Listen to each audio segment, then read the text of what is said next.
এই কেকটা যে আপুটা নিয়েছিল তার ডিমান্ড ছিল তাকে একদম ডিপ ব্ল্যাক কালার করে দিতে হবে। তাই সেইভাবে একদম ডিপ ব্ল্যাক কালারটা দিয়েই এই কেকটা ডেকোরেশন করা হবে।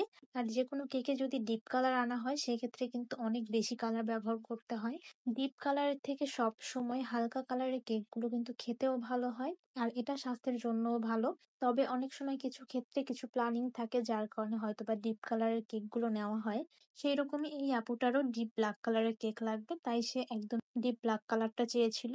আর এখানে আমি সম্পূর্ণ ডিপ ব্ল্যাক কালারটা ব্যবহার করেছি।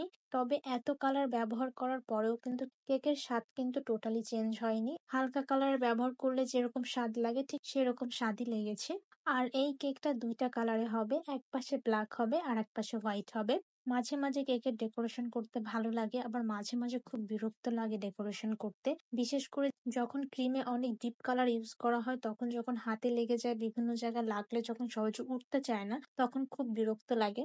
আর যখন ব্ল্যাক কালারের ডেকোরেশনটা করেছি তখন খুব সাবধানে করতে হয়েছে, কারণ এটা যেখানেই লেগে যাবে সেখানে আর রিমুভ করা যাচ্ছিল না কেকের, যার কারণে খুব সাবধানে এটা করতে হয়েছে। এই ভিডিওটা বেশ আগের ভিডিও, সময় পাইনি তাই আপলোড করা হয়নি, তাই এই ভিডিওটা আজকে আপলোড করলাম। তবে ডিপ কালারের কেকগুলো দেখতে বেশ ভালো লাগে। ব্ল্যাক আর হোয়াইট কালারের কম্বিনেশনের কেকগুলো দেখতে কিন্তু ভালোই লাগে আমার কাছে। তেমনই এই কেকটাও ব্ল্যাক আর হোয়াইটের কম্বিনেশনে। এই কেকটা আমি সম্পূর্ণ একটা নজল দিয়েই কমপ্লিট করেছি। সব ডিজাইনটাই একটা নজল দিয়েই হয়েছে।